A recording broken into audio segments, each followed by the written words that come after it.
Santa de Federico Gamboa, capítulo 2. Su historia. La historia vulgar de las muchachas pobres que nacen en el campo y en el campo se crían al aire libre, entre brisas y flores, ignorantes, castas y fuertes, al cuidado de la tierra, nuestra eterna madre cariñosa, con amistades aladas de pájaros libres de verdad y con ilusiones tan puras dentro de sus duros pechos de zagalas, como las violetas que, escondidas, crecen a orillas del río que meció su cuna, blandamente, amorosamente, y después se ha deslizado a espaldas de la rústica casuca paterna, embravecido todos los otoños, revuelto, espumante, pensativo y azul todas las primaveras, preocupado de llevar en su seno los secretos de las fábricas que nutre, de los molinos que mueve, de los prados que fecundiza, y no poder revelarlos, sino tener que seguir con ellos a donde él va y muere, lejos allá. Dicen que al mar. Santa quiso espantar sus recuerdos ahuyentándolos con las manos extendidas, como en sus buenos tiempos de chica honrada espantaba a las trabajadoras inquilinas de la colmena o las voluptuosas y coquetas del palomar. Pero sus recuerdos no partían, al contrario, y evocados por el borracho ese que impúdicamente roncaba, amotináronse alrededor de Santa. Le entraban y salían a modo de maravillosos obreros que anhelan en terminar la reconstrucción del templo de su infancia y del alcázar de su adolescencia, que yacían en desolada ruina, no logrando otra cosa que anudársele en la garganta, humedecerle los ojos y lastimarle el corazón, más virginal aún que su cuerpo soberbio de prostituta joven.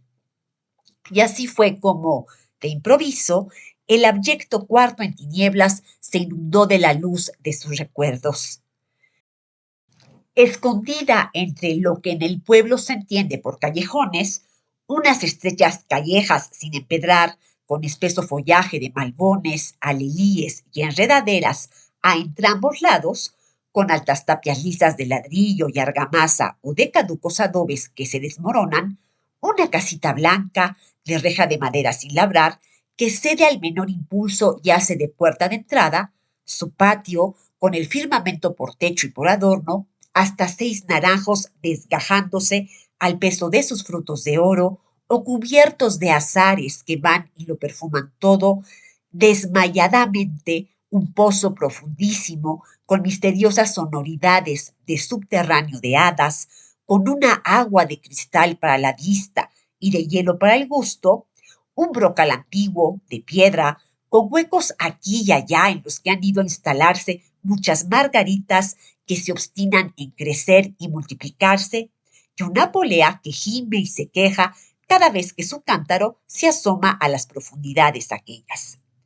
De frente a la cocina, un colmenar repartido en 4 cajones, y arriba, más acá de la chimenea enana, ancha y humeante, el domicilio oficial de las palomas, quienes, sin embargo, prefieren las ramas, los boscajes vecinos y la derruida torre de la capilla de San Antonio que les queda cerca. Al fondo, un marrano que engorda tumbado en el lodo y atado de una pata. Gallinas con polluelos escarbando el piso y, de tiempo en tiempo, mirando al cielo con un solo ojo, la cabecita muy inclinada. Y a la espesa sombra de los naranjos, el coyote, un mastín berrendo en amarillo y café que duerme tranquilo. En el corredor, a mano izquierda de la entrada, diversos asientos campestres, un clarín, un censontle y un jilguero que en sus jaulas se desgañitan en armonías y arpegios desde que Dios amanece. Empotradas en el muro, unas astas de toro sirviendo de perchas a las cabezadas, freno y montura del único caballo que posee la finca y que sale a pastear con las vacas y los terneros de don Samuel, el de la tienda, y amarrados a la primera y a la última de las columnas, respectivamente los 2 gallos de pelea, el uno giro y azabache, el otro retándose con cantos y aleteos, afilando los picos contra el suelo y en él derramando de torpe espolazo su ración de agua contenida en mohosa lata de sardinas. Adentro, las habitaciones, muy pocas, solo 4. Primero la sala, que es a la vez comedor, a juzgar por la cuadrada mesa del centro y por el tinajero que cuelga de uno de los encalados testeros de la estancia, colmados de platos, fuentes, pozuelos y vasos de vidrio y loza ordinarios. Arrimadas a las paredes, sillas de tule. En un ángulo, una rinconera de caoba, algo comida de polilla que, juntamente con un caracol, una alcancía de barro en forma de manzana y un par de floreros con ramos de trapo, ostenta el tesoro de la familia. Un santo niño en escultura, no de lo peor, sentado en asiento que no alcanza a divisarse, en actitud de bendecir con su diestra levantada, vestido de raso con lentejuelas y flecos, y prisionero dentro de amplio nicho de cristales unidos con plomo. En el piso, esteras de diversos tamaños y, al lado de la ventana, pendiente de grueso clavo, divisase la guitarra encordada y limpia. Luego, el dormitorio de la madre y de la hija, que duermen en la misma cama, sin resortes ni cabeceras, pero aseadísima y espaciosa, defendida en alto por una litografía de la Virgen de la Soledad, fijada en el marco con 4 tachuelas, y por un cromo de la Virgen de Guadalupe, con marco que fue dorado. También figura una palma amarillenta que se renueva a cada domingo de Ramos y que por cristiana virtud sirve para impedir la caída de los rayos sobre la humilde heredad. Durante el día, la cama es propiedad de un gato que se pasa las horas en ellas hecho un ovillo. Después, el cuarto de los 2 hermanos hombres, los que proporcionan el dinero, Esteban y Fabián, con 2 catres de tijera, un arcón para guardar semillas, 2 baúles grandes y forrados con piel de res mal curtida, una percha ocupada siempre y en las paredes, con cierto esmero, pegadas una infinidad de pequeñas estampas de celebridades, bailarinas, cirqueras, bellezas de profesión, toda la galería de retratos con que obsequia a sus compradores la fábrica de cigarrillos de la mascota. En un rincón, la escopeta, de cuyo doble cañón penden el polvorín y una bolsa con los perdigones gruesos que tanto pueden utilizarse para cazar en el monte cuanto para defender la casita y hacer la ronda del pueblo en las noches señaladas al grupo a que los muchachos pertenecen. A lo último, la cocina de brasero en el interior y anafe cerca de la puerta, entre los 2 metates en que la hija o la madre indistintamente muelen el maíz. Por todas partes, aire puro, fragancias de las rosas que asoman por encima de las tapias, rumor de árboles y del agua que se despeña en las 2 presas. En el día, zumbar de insectos al sol, en la noche, luciérnagas que el amor enciende y que se persiguen y apagan cuando se encuentran.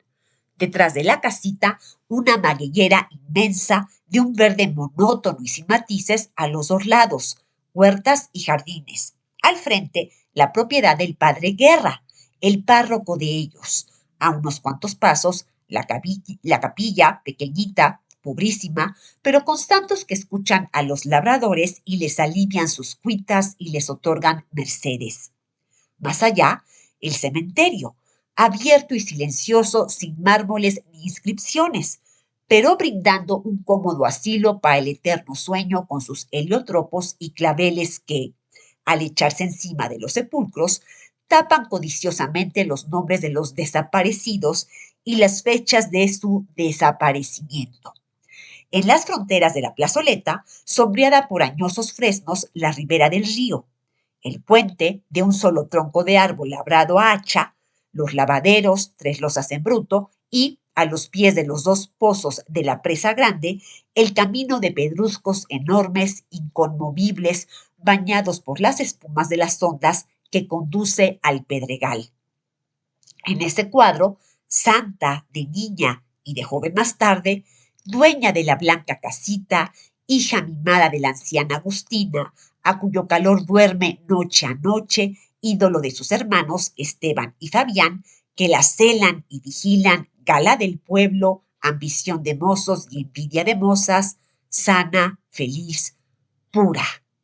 Cuánta inocencia en su espíritu, cuánta belleza en su cuerpo núbil y cuántas ansias secretas conforme se las descubre. ¿Por qué se le endurecerán las carnes? sin perder su suavidad sereña? ¿Por qué se habrán ensanchado sus caderas? ¿Por qué sus senos, mucho más marcados que cuando niña, oh, pero mucho más, y no hace tanto tiempo que lo era, lucen ahora dos botones de rosa y tiemblan y le duelen al curioso palpar de sus propios dedos? ¿Por qué el padre en el confesionario no la deja contarle estas minucias y le aconseja no mirarlas? ¿Acaso te fijas en cómo crecen las flores? ¿Acaso las palpas para cerciorarte de que hoy están más sanas que ayer y mañana menos que hoy? Pues haz como ellas. Crece y hermoséate sin advertirlo. Perfuma sin saberlo y a fin de no perder tu hermosura y tu pureza de virgen, reza y ven a confiarme lo que te ocurra. Adora a tu madre, cuida de tus hermanos y vive, respira fuerte, ríe a tus solas, ahorra lágrimas y enamórate del ángel de tu guarda, único varón que no te dará un desengaño. Y en los albores de su juventud, Santa vivió en una deliciosa prolongación de la infancia, sin cuidados ni penas, salvo el fallecimiento de una gallina, cuando con las heladas del invierno una mata de claveles rojos que por sí misma atendía y regaba, amaneció marchito una mañana, roto el tallo, desperdigados los pétalos, simulando extrañas gotas de sangre, lenta hemorragia que hubiese acabado con la planta. Fuera de estas cuitas y otras por el estilo, una existencia sin nubes, un desarrollo suave, un embellecimiento progresivo, adorando a su madre, cuidando de sus hermanos, respirando fuerte y riendo, no tan a solas, no, que presumo, de envidia más de una vez le hicieron coro su clarín, su sensontle y su jilguero, los naranjos de su patio, las ondas del río, los ramajes de los árboles y, vaya, hasta las campanas de la capilla, que si Santa reía, reía ella. Sí, los domingos, al llamar a la poética misa de las 6:30. La misa que bajaban a oír con idéntica devoción que los moradores del pueblecito, las familias ricas de temporada en San Ángel, el presidente de su ayuntamiento, su receptor de rentas y el propietario de la farmacia del Carmen, el que encendía en las noches, por quién sabe qué artes, unas botellas muy grandes que despedían vivísimamente luces moradas, rojas, amarillas. Qué lindo despertar el de los días de trabajo, antes que el sol, que es sol madrugador. De súbito, el mutismo impotente de la noche, que arrulla a su modo, interrumpiese con el canto de un gallo al que van contestando otros y otros remotos en rumbos que no pueden precisarse. Santa medio abre los ojos que solo alcanzan a descubrir a su madre, que le queda junto, a quien se acerca medrosa en demanda de más arrimo. Entre sueños siente que la acarician, que se aumenta el vaho de las sábanas. Duérmete, hija, le dicen en voz baja. Duerme, que todavía está oscuro. El sueño completo tarda en volver a ella, pero no ve ni oye a las derechas. Todo es confuso, vago, impalpable, excepto un gran bienestar físico que la embarga e inmoviliza. Percibe que encima, en el techo, las palomas arrastran la cola abanicada y curruquean, que en el patio gruñe el cerdo y que en la pieza inmediata Esteban y Fabián han abandonado la cama y echan agua en el barreño. Tosen, raspan cerillos para calentar el desayuno y encender su cigarro. El sueño vence a Santa un poquito más. Pierde la noción del tiempo que transcurre de rumor a rumor. Lo último que distingue con esfuerzo es la entrada de sus hermanos, de puntillas para no despertarla a ella, que le sonríe en su semisueño, por su delicadeza.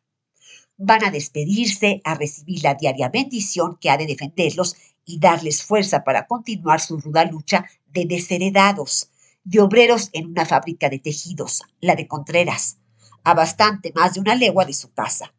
Y se inclinan, se posternan casi para que Agustina no se incorpore ni desabrigue, y así, prosternados, descubiertos, en acatamiento de inveterada costumbre, murmuran reverentes: La mano, madre. La madre, a tientas, los persigna, los atrae al regazo en que se formaron, contrae, los estrecha confundiendo las dos cabezas que ama por igual, y los sombrones aquellos besan quedamente la vieja mano que dibuja en el aire la señal de la cruz. se marchan de puntillas otra vez. El coyote, en el patio, les ladra de júbilo. Cierran ellos la reja exterior y en el silencio que cobija al pueblo dormido, sus pasos, sonoros al salir, apáganse muy poco a poco, con ritmo de péndulo distante. La madre suspira, alza la voz como para que mejor la oiga quien lo puede todo. Cuídamelos, Dios mío, cuídamelos, que son mis hijos. Por las hendiduras de puertas y ventanas entra una raya de luz pálida, de aurora. Los ruidos aumentan, del arcaico convento del Carmen arranca el toque del alba y se esparce por los caminos, las quintas, las cementeras y los huertos. Levántase Agustina y Santa, reconquistada totalmente por el sueño, bien arrebujada por su madre, duerme una hora más y sueña que es buena la vida y que la dicha existe. Como le sobran contento y tranquilidad y salud, se levanta cantando muy de mañana y limpia las jaulas de sus pájaros, en persona saca del pozo un cántaro del agua fresquísima y con ella y un jabón se lava la cara, el cuello, los brazos y las manos. Agua y jabón la acarician, resbálanle lentamente, acaban de alegrarla. Y su sangre joven corretea por sus venas, le riñe las mejillas, se le acumulan en los labios color granada, cual si quisiera, golosamente, darle los buenos días besándoselos mucho. Ya está enjugada y bien dispuesta. Ya dio de almorzar a gallinas y palomas que la rodean y siguen con mansedumbre de vasallos voluntarios. Ya el cerdo ha hundido la trompa, gruñendo de satisfacción en el montículo de maíz que ella le llevó en el delantal. Ya el coyote la saludó con cabriolas y locos ladridos. Ya el chico de don Samuel, el de la tienda, llegó en pos del penco de Esteban y Fabián, para que pastee con los terneros y vacas de su amo. Mohínas ellas recién ordeñadas, los recentales hambriados, inquietos, mugiendo iracundos. Vacas y recentales en despaciosa procesión, asomando los testuces por encima de las bardas de flores, trepando a las maguilleras, hasta colándose de rondón en el siempre abierto y apacible cementerio, cuyas tumbas cuajadas de hierbas ofrécenle sabroso desayuno. ¡Santa!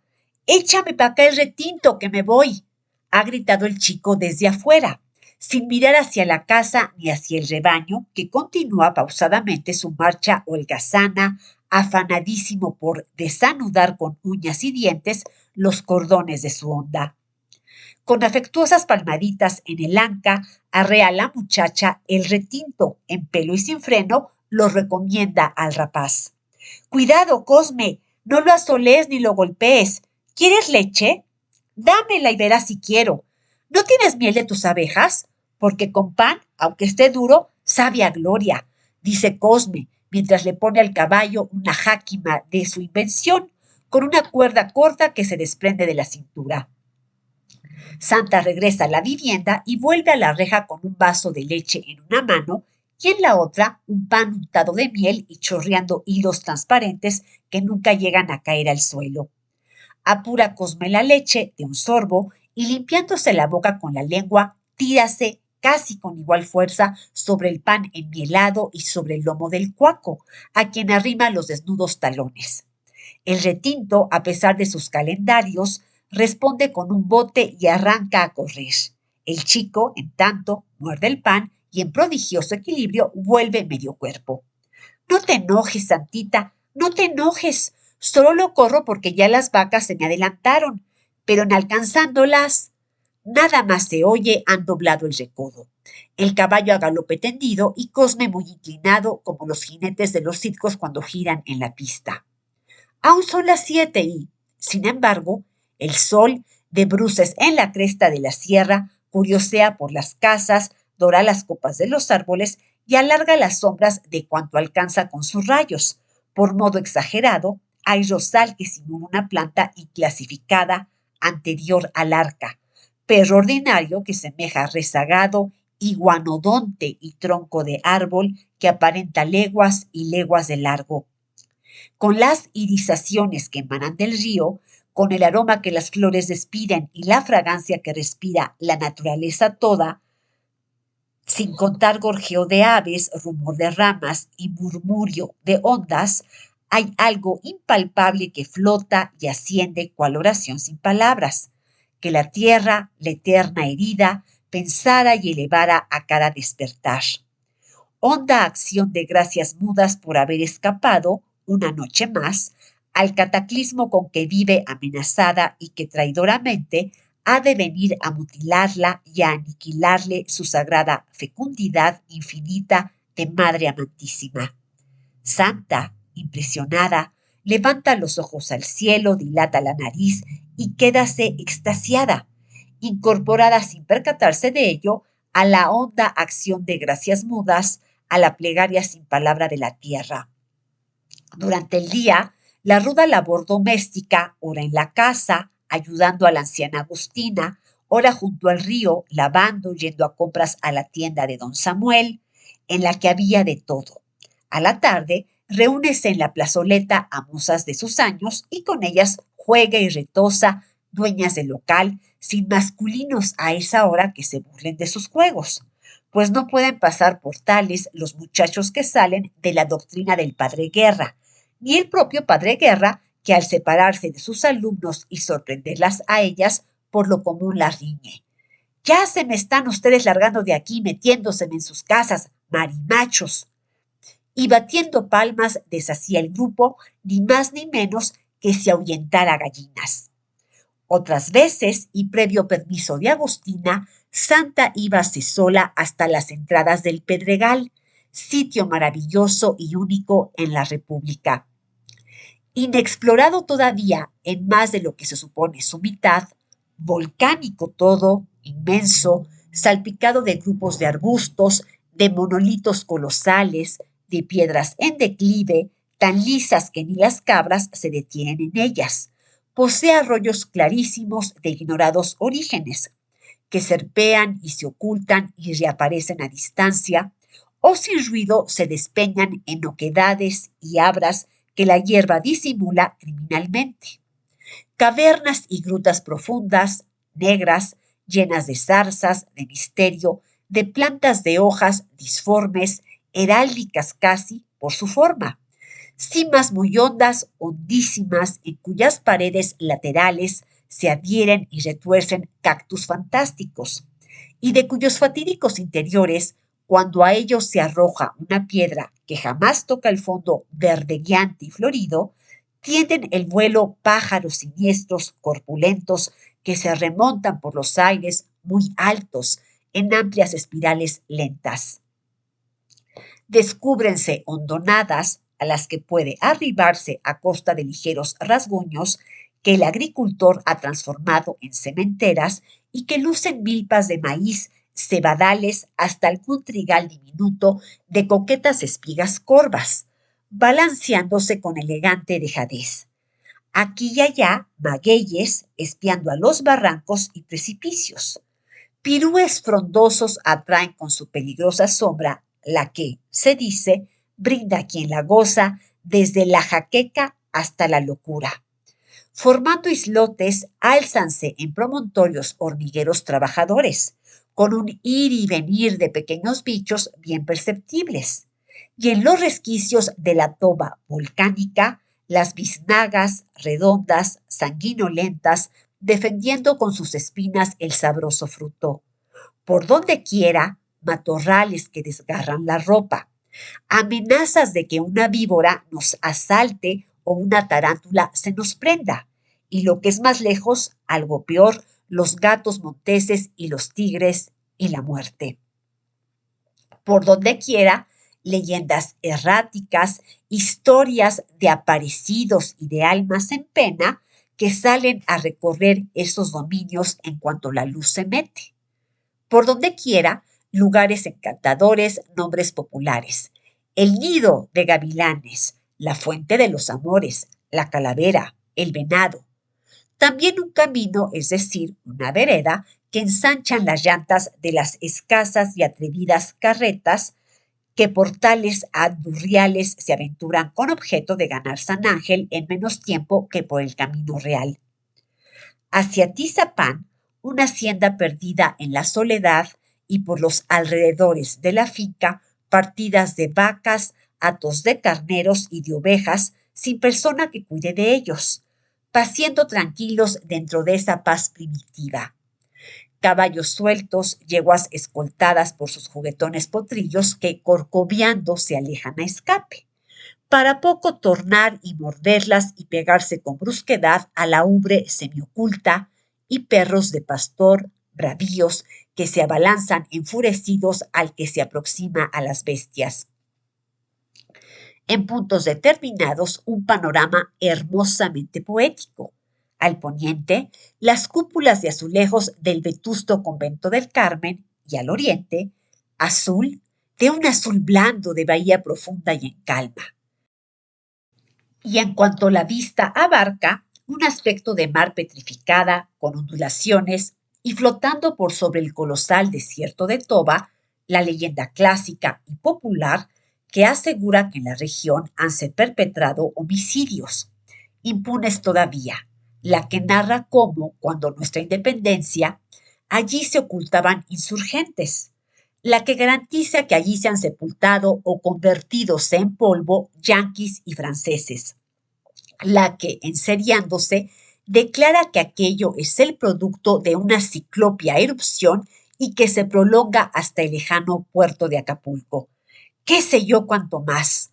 Un mundo de consejas y de verdades, un mundo de sucedidos y de sueños que, al cabo de los tantos años, se han entremezclado y no es posible fallar a punto fijo dónde la verdad acaba y dónde la mentira empieza.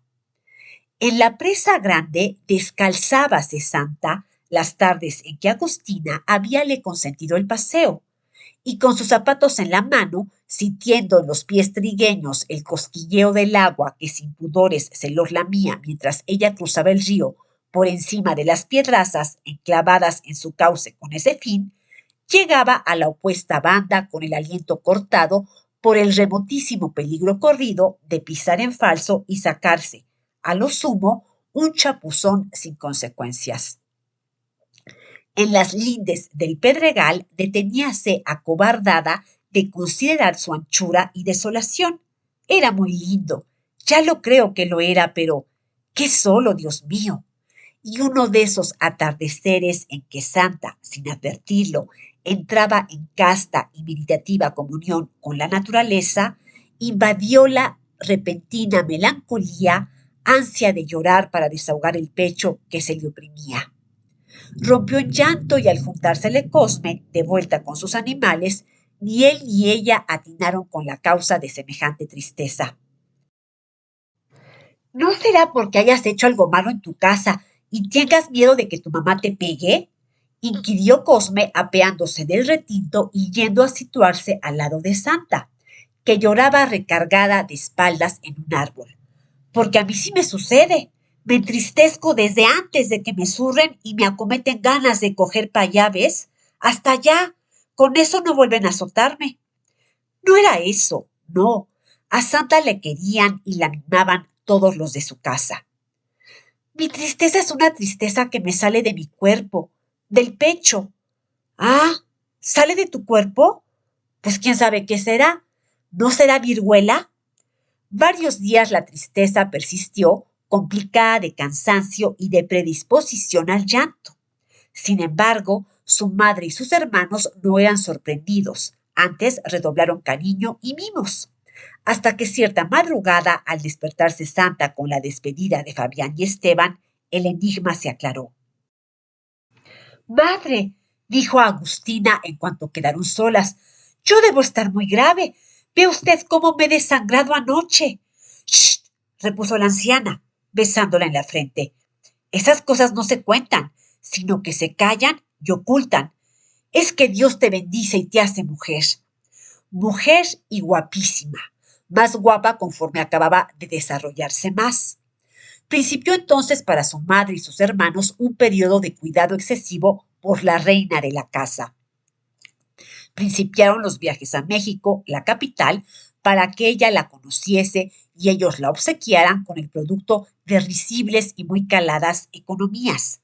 Principiaban los paseos dominicales a San Ángel, a oír la banda militar que toca en el soportal del Cabildo, a ver la llegada de los tranvías metropolitanos repletos de personas decentes y deseosas de divertirse. Allá se iban, carretera arriba, el coyote a la descubierta, luego Fabián y Esteban, muy majos, el sombrero ancho y galoneado, ajustado pantalón y chaqueta negra, roja y flotante la corbata, albeando la camisa como un espejo, en la cintura el ceñidor de seda, los zapatos nuevos de amarillenta gamuza. Luego, Agustina y Santa. Agustina a la antigua usanza, la de su época. Enagua de castor, botinas de raso turco, holgado el saco, pañuelo fino, de hierbas, abrigándole el cuello prendido al pecho y las puntas en triángulo cayéndole en la espalda. Abierto el rebozo de bolita y oliente a membrillo, que es el perfume del cofre. En las orejas, gruesas arracadas de filigrana y en los dedos de la mano que carga el paraguas de algodón, tumbagas de oro desgastado y opaco. Santa, sin otros atavíos que sus 15 años, un vestido de muselina, de corpiño y algo corto para que luzcan los piececitos bien calzados, el rebozo terciado, trenzadas y libres las aterciopeladas crenchas negras y en estas un clavel prendido. Allá van, por la amplia calzada que conduce a San Ángel, mirando a su derecha el bardal que por ahí limita la hacienda de Guadalupe, y a su izquierda las fachadas de algunas quintas lujosas de personas ricas, desde la casa de Sanz hasta la antiquísima y aristocrática casa de Cumplido. Si aún es temprano, tiran a la plazuela de los licenciados y en la de San Jacinto, deteniéndose al volver, bajo el follaje de los truenos o de los fresnos, mezclados a las familias acomodadas que veranean en el pueblo a la moda. Esteban y Fabián aparte, apoyados en un tronco. Agustina y Santa sentadas en un banco de hierro. El coyote enroscado a sus pies, hombres y mujeres silenciosos, inmóviles, con ese encogimiento que se adueña de los humildes cuando se hallan con los pudientes en un mismo lugar. Si es tarde, ya redúcense a no pasar de la plazuela del Carmen. Se refugian en el portal del ayuntamiento, escuchan una pieza de música, compran golosinas que no osan comer en presencia de tanto extraño y después de que el ferrocarril del Valle a las 7 en punto, relleno de pasajeros que gritan, se llaman y ríen, sus carruajes iluminados como si en su interior fuera a celebrarse una fiesta. Parte rumbo a México con estruendo de edificio de vidrio que se viniese abajo, sembrando en el camino que comienza a oscurecerse ecos de canciones, de lloriqueos de niños, de risas de mujer y miles de chispas ebrias que en el espacio rondan y de improviso se abaten sobre los pajonales que bordean la vía. La familia de Santa emprende el regreso. Es la hora melancólica. Prófugos de la realidad, Fabián y Esteban sueñan en voz alta un mismo sueño: conquistar la fábrica que, adormeciéndolos a modo de gigantesco vampiro, les chupa la libertad y la salud. En este instante, la solución del problema antójaseles sencillísima. Verás, se dicen, y dibujan grandes líneas en la atmósfera. Verás, ahorrando tanto, más cuánto, pues al cabo de un año tendríamos. No se desaniman frente a lo exiguo de sus ahorros. Una miseria si se comparan a la montaña de sacos de pesos que la fábrica ha de valer. Necesitarían toda una vida, las dos vidas suyas, la vida del villorio entero en incesante trabajo y en incesante economía, para amasar una suma mediante con que intentar la compra del monstruo insaciable y cruel, devorador de obreros, desde pequeños por él atraídos y utilizados, y a quienes desecha, cuando no muertos, estropeados o ancianos, sin volver a recordarlos como desecha los detritus industriales y las aguas sucias de sus calderas. No se desaniman Fabián y Esteban, resígnanse a continuar en su esclavitud mansa de bestias humanas que practican la honradez y a fin de huir de las malas tentaciones, aproxímanse a Agustina y Santa. Por inveterada costumbre, Agustina va rezando maquinalmente su rosario trunco, evocado por el Ángelus que ya expiró entre estrellas y nubes. El coyote, gacha la cola y colgante la lengua, trota y desconfía, gruñe y se detiene de tiempo en tiempo, olfateando las sombras.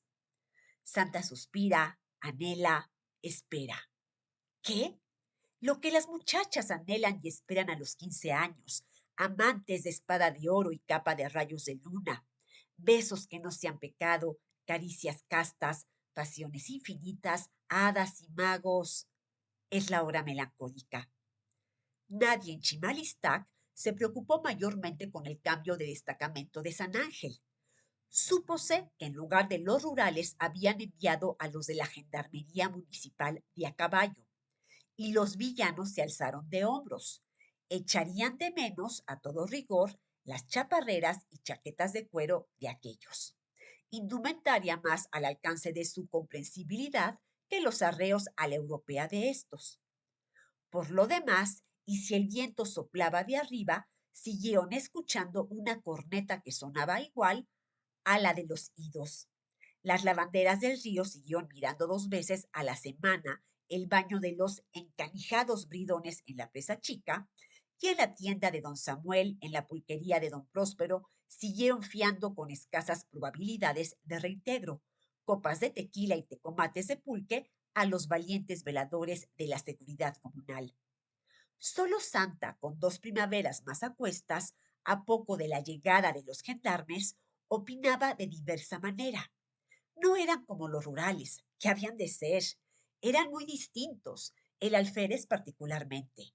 Era, en efecto, el tal apuesto mozo, ancho de espaldas y levantado de pecho, dulce en el mirar y fácil en el reír, con lo que el castaño bozo se le encaramaba a los morenos carrillos y a la dentadura, blanca, apretada y pareja, relucíale cual si de esmalte estuviese hecha, fuerte y joven, alto a pie y airoso cuando cabalgaba en su irascible moro, siempre de uniforme y el uniforme siempre limpísimo, el kepi ligeramente hacia atrás, dándole aires de espadachín y mujeriego. Conociéronse cierta tarde, a la entrada del Pedregal, de donde el alférez salía escoltado de unos dragones, y a donde dirigíase Santa en busca de Cosme, después de haber cruzado el río descalza por sobre los pedruscos que sirven de puente. Convencida de que no la sorprenderían, sentóse en el vivo suelo a enjugarse y calzarse los desnudos pies, y como la pícara arena sofocase las pisadas de los militares, cuando Santa advirtió que la miraban, habíanla mirado ya demasiadamente, y que el espectáculo valía la pena. Demostráronlo a las claras los turulatos que se pusieron los dragones y lo arrobado que se quedó el alférez. Permita Dios que mi corazón se vuelva de arena para que usted lo pise, declaró rayando su moro. A partir de entonces comenzó el asedio, insistente de la parte del alférez, débil en resistencias por la de Santa, que no supo defenderse con las mismas energías que empleara al rechazar a Valentín, el compañero de fábrica de Fabián y Esteban, que por ella se perecía, el trovador tímido que solo acertaba a suspirar delante de la amada. El alférez, en cambio, caminó deprisa. Sobrábanle ardides para tropezar con la chica y no le faltaban mañas para charlarle. En broma, por supuesto, sonriendo bajo el bozo, sacudiéndose las botas con el látigo o acariciando el pescuezo de su caballo, si lo que decía era de trascendencia. Santa, que a los principios mostrábase hosca y muda o arrancaba a esconderse en su vivienda con objeto de no dar oídas al galanteador, fue ablandándose poco a poco. Ya reconocía a distancia los andares del moro, ya se detenía frente al espejo más de lo que había acostumbrado detenerse, ya se sentaba a la vera del Arenal, la ancha calle que a San Ángel lleva, por el que tarde a tarde y sin escolta descendía el gallardo municipal. Como de rigor, ni su madre ni sus hermanos advirtieron mudanza tanta, y la muchacha, mariposa del campo, no pudo subtraerse a la flama que le fingía el vicioso y descuidado mancebo, quien a su vez ardía en deseos de morder aquella fruta tan en sazón que no perseguía por amor, sino porque creía tenerla al alcance de su ociosa juventud, de su dentadura de buen mozo que hoy vive aquí y mañana allí con su poquito de autoridad, gracias a los galones y a la espada, sin importarle cosa mayor derrumbar un cercado o trocar en lágrimas de desesperanza los apasionados besos con que le dieron la bienvenida. ¿Qué remedio? Él no creó el mundo ni las penas. Es un ignorante, un irresponsable, un macho común y corriente que se proporciona un placer de amores donde le cuesta menos y le sabe más. Es uno de tantos que no se angustian por averiguar quiénes fueron sus padres ni quiénes son sus hijos. Un engendrador inconsciente que no sabe reparar los desfloramientos de las doncellas campesinas que se le entregan, ni los descosidos que en ocasiones le afean su uniforme de guardia trashumante. De ahí que cuando Santa, en sus pláticas diarias y disque casuales con él, le espetó muy seria que se dirigiese a Agustina, Marcelino Beltrán, alférez, se echara a reír con su franca, desvergonzada risa de 22 años, le acariciara la barba a su novia y de un latigazo rompiera el tallo de unas flores que nada se metían. ¿Y para qué decirle algo a tu madre si a ti te lo he dicho todo? Todo, en verdad, habíaselo dicho a Santa.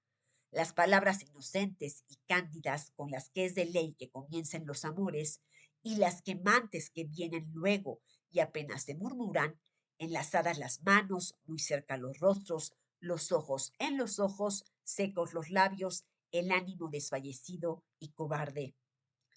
De común acuerdo tácito, conforme Santa columbraba a Marcelino bajando el arenal, ella internábase por los callejones de la aldea y sin delatarse ante los conocidos que la saludaban, escogía el camino más largo para el menos frecuentado y no paraba hasta la frontera del Pedregal. Reuníasele el alférez y juntos ya, volviendo la cara a cada minuto para no ser sorprendidos, hundíanse Pedregal adentro. Claro, ni quien los fiscalizara en las soledades esas, que no eran fiscales los pájaros que volaban al aproximárseles la pareja, ni las ramas de los arbustos, ni los crispados brazos de los árboles que se secreteaban Dios sabe qué asuntos, en su mágico idioma druídico de roce de hojas y murmurar de cosas. Por instinto de propia defensa, Santa no consentía acercamientos. Se colocaba a sabia distancia que el taimado alférez respetó en las primeras entrevistas, cuando juraba por las ánimas benditas que no lo guiaba a torcida intención ni dañado apetito, cuando solamente repetía muy quedo la monótona, la vieja y dulce canción. Te quiero mucho, mi santa, te quiero mucho, mucho, como nunca he querido y como nunca volveré a querer. No le contestaba Santa. ¿Con qué había de contestarle si la sangre se le iba hondo, el corazón pugnaba por salírsele y la voz amotinada en la garganta, caso de brotar, habríale brotado metamorfoseada en sollozos de dicha? Lo que hacía era cerrar los ojos para atajar el vértigo y respirar deprisa, para no sofocarse. Si le hubiera contestado, hubiese sido para rogarle que continuara diciéndole eso que decía, la mentira secular que todas las mujeres y todos los hombres creen y prometen, la milenaria quimera de que la fidelidad y el amor sean eternos. Fue el Pedregal un cómplice discreto y Lenón, con sus escondrijos y recodos inmejorables para un trance cualquiera, por apurado que fuese, a diferencia de la tapia de Posadas o de los sotos de la hacienda de Guadalupe o de los contornos de Portales, donde el tranvía de Churubusco, la malicia de un caminante, cualquier pequeñez impensada podía descubrirlos. Y en el Pedregal acaeció el lento abandono de Santa, que dejó que le apretaran una mano, luego que le ciñeran la cintura, luego que Marcelino se le acostara en el regazo con objeto, afirmaba el tuno, de contemplarla a sus anchas, y por último, dejando que le besara las manos nada más, después el cuello con un besar suave y diabólico rozando la piel, después la boca en los mismísimos labios entreabiertos y húmedos de la doncella que se estremeció de voluptuosidad y trató de escapar, temblorosa, implorante. Suéltame, Marcelino, suéltame, por Dios santo, que me muero. Sin responderle y sin cesar de besarla, Marcelino desfloró a Santa en una encantadora hondonada que los escondía. Y Santa, que lo adoraba, ahogó sus gritos, los que arranca una virgen el dejar de serlo. Con el llanto que le resbalaba en silencio, con los suspiros que la vecindad del espasmo le procuraba, todavía besó a su inmolador en amante pago de lo que la había hecho sufrir, y en idolátrico renunciamiento femenino se le dio toda, sin reservas, en soberano holocausto primitivo.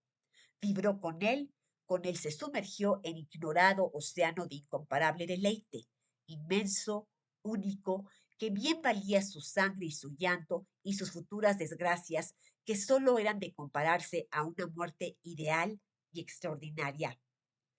La catástrofe consumada, contempláronse mudos, jadeantes, sudorosos. Marcelino, confuso, se puso en pie. Santa, a medio sentar en el alfombrado suelo, segaba puñados de hierba que enseguida desmenuzaba entre sus dedos trémulos. La tarde, apaciblemente, descendía.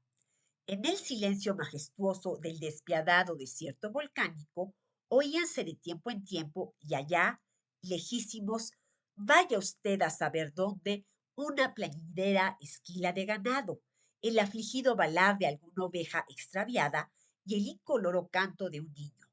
Cosme, quizá, que regresaría contento con sus vacas montando en el caballo de Fabián y Esteban. ¿Nos iremos? ¿Te parece? Propuso Marcelino, para poner término a la embarazosa situación. ¿Y en qué lugar quieres que yo me presente así? Replicó Santa muy conmovida, haciendo alusión a su virginidad asesinada. Marcelino no entendía de esas exquisiteces ni de esos melindres, por lo que replicó airado. Supongo que a tu casa. ¿O pretendes que te lleve conmigo al cuartel? Llévame a donde sea. Allá tú. Lo que es mi casa, ya no vuelvo. Santa, no disparates, vuelve a tu casa. Y mañana con más calma y más tiempo pensaremos lo que convenga. Ven. Y por un brazo la levantó, la asió del talle y enderezó sus pasos a la salida del pedregal, intentando consolarla, tranquilizarla especialmente. Lo que les había acontecido no carecía de remedio. Ni a tu sombra le digas una palabra, que nadie se entere. Y yo te ofrezco que en cuanto pueda, muy pronto, me casaré contigo. A lo pobre, porque pobre soy, pero eso sí, para hacerte feliz. ¿Oyes? Lo que se llama feliz. ¿No me respondes? ¿Se te acabó ya el cariño? Que se me ha acabado el cariño. Mira, te quiero tanto que si 1000 virginidades poseyera y las apetecieras tú, las 1000 te las daría, a tu antojo, una por una, para que la dicha que en mi cuerpo alcanzaras no le igualaran los cuerpos de las demás mujeres que de ti han de enamorarse. Pero no me desampares, Marcelino, por Nuestra Señora del Carmen, no me desampares. Si conocieras a mi madre y a mis hermanos, capaces son de matarte en descubriendo esto. Dime que no me abandonarás, dime que me quieres todavía, como antes de... No, te juro que no, exclamaba Marcelino contrariado ante el sesgo de los sucesos. No seas nerviosa, mujer. No se creería al verte, sino que ya te echaron de tu casa y el pueblo entero te señala con el dedo. Si ninguno lo sabe, cobardona, a ver, busca testigos que nos acusen. Y luego, tampoco te creas que lo que te ha sucedido es una desgracia tan grande. Quiero decir, no es irreparable por lo pronto ni hay para qué publicarla. Anda, mi santa, agregó acariciándola contra su propio pecho. Regresa tranquila a tu casa, que nada sospechen, y mañana volveremos a vernos, los dos solos, como hoy, y te apuesto a que te ríes de tus miedos. Por los dos tremendos arcos de la presa grande despeñábase mucha agua y de todas partes salían tinieblas. Era casi de noche. 3 o 4 tlachiqueros de vuelta del trabajo, encorvados bajo el peso de la hinchada odre, los codearon sin reconocerlos. Buenas noches de Dios, murmuraron sin disminuir su precipitado andar. Buenas noches, contestóles Marcelino fingiendo la voz, mientras Santa se ocultaba a espaldas de su amante. Ya no podían vadear el río por encima de los pedruscos inmóviles, porque las fábricas que durante el día han aprovechado su corriente y apresándola, a esas horas danle rienda suelta y él crece, recupera su imponente volumen. Debían, pues, caminar por la otra ribera de vereda angostísima y ganar el peligroso puente, el tronco de árbol labrado a hacha, sin barandal ni amparo, que reclama agilidad, firmeza y hábito en quien se arriesga a cruzarlo. Diríase del río, según lo negro que se divisaba, que más era de tinta que de agua, y que el ruido que producía era un suspiro interminable y tétrico. Los perros de ranchos y heredades ladraban invisibles. No, tú primero, indicó Marcelino retrocediendo al topar con el extremo del puente. Enséñame tú, que tienes costumbre de pasarlo. Esto no es puente, es una atrocidad. Lo menos habrá 6 varas de ancho. Dame la mano, repuso Santa. No veas para el agua y déjate conducir. A la mitad del inseguro tronco, Santa se detuvo y, con una decisión que hacía más solemne el abismo abierto a sus pies, la oscuridad de la noche y el ronco gemir del agua que corría a gran prisa, impedida de volver la cara so pena de perder el equilibrio, dijo: Marcelino, júrame otra vez, pero júramelo por tu alma, que suceda lo que suceda, no has de abandonarme. Si no, me tiro. E hizo ademán de soltarlo. Por mi alma te lo juro, Santa, no seas loca, que nos caemos, respondió el alférez transido de terror. Apenas tuvieron tiempo de despedirse al pisar la orilla, la feroz campesina había distinguido unos bultos a lo lejos. Escóndete y vete, que ahí vienen mis hermanos. Y con Fabián y Esteban, pues ellos eran, entró Santa en su casa y hundió embustes. ¿Qué sé yo qué historia de extravío en el Pedregal, de congojas que la milanaron, de gritos estériles pidiendo socorro? ¿Con quién hablabas? Inquirió sombríamente Fabián. Hablaría yo sola. ¿Con quién habría de hablar en el puente? ¿No viste que en cuanto los divisé me eché a correr? Se cuenta que aquella noche no durmió dentro de la blanca casita ninguno de sus habitantes. Fabián encendió más de un cigarrillo y Esteban, a las altas horas, dirigióse primero al rincón en que reposaba la escopeta y después al patio, sin hablarse entre sí, por mucho que se sabían desvelados y desvelados por una preocupación común.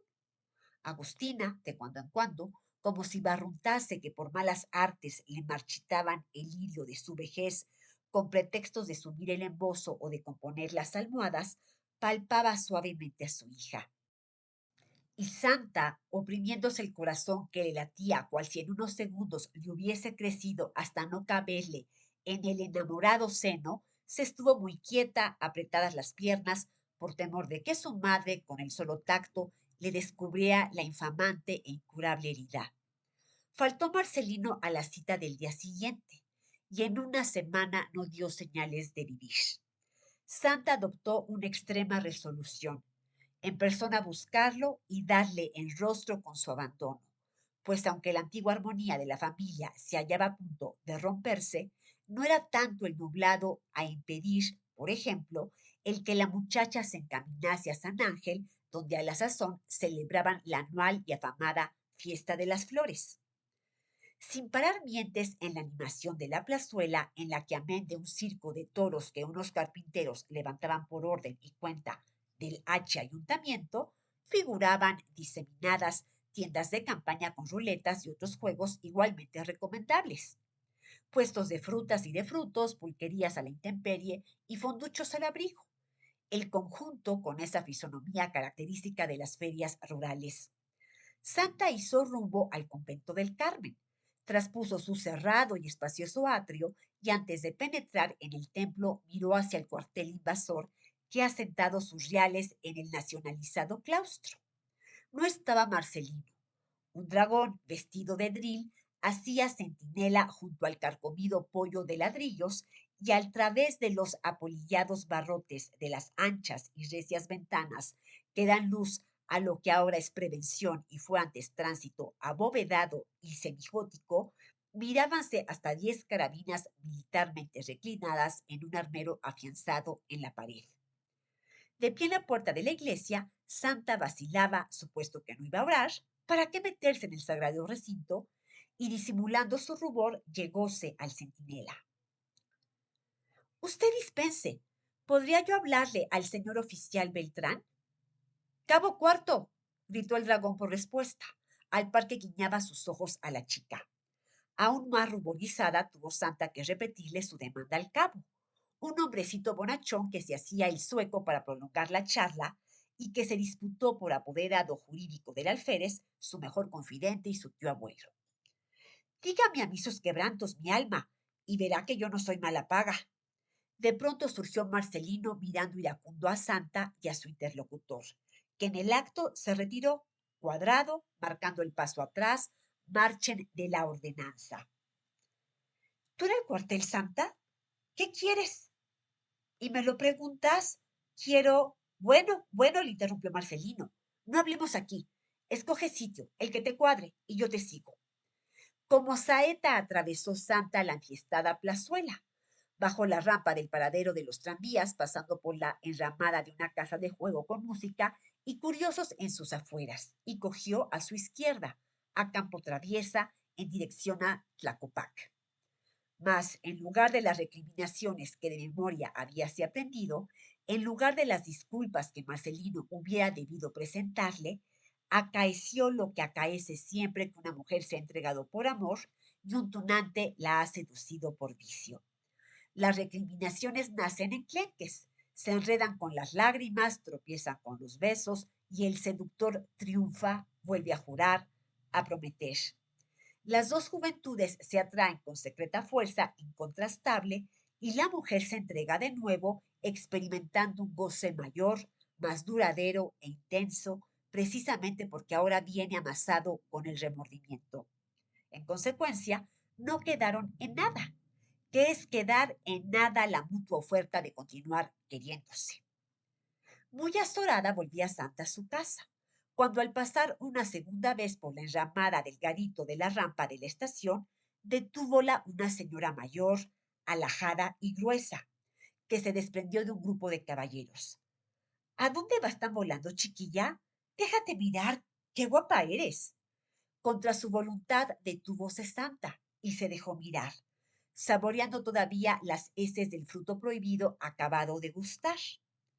Confusamente escuchó que la alababan, que en broma averiguaran si había regañado con el novio, y en serio, por modo profético, ofrecíanle una ganancia de 20 pesos diarios en oficio descansado y regalón, para el evento de que ese mismo novio la plantara.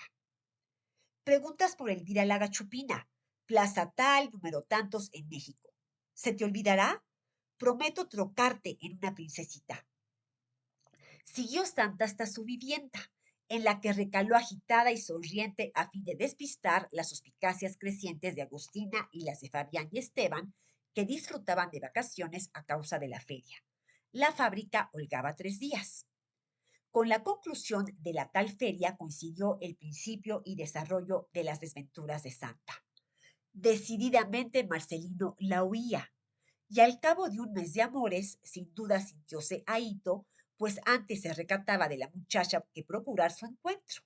Y un buen día, de mañanita, por el arenal desfiló Marcelino a la cabeza de su destacamento, camino de México, por lo pronto, y de otro pueblo más tarde, sin aviso previo a Santa, que ignoraba lo del cambio de guarnición, sin toques de clarín ni tropel de los caballos que silenciosamente hundían sus cascos en la arena floja de la ancha senda. Si no es por los chillidos de un granuja de Chimalistac que anunció la partida y alborotó a sus compinches, Santa ni lo sospecha siquiera. Corrió al igual de la gente menuda en pos del anunciante.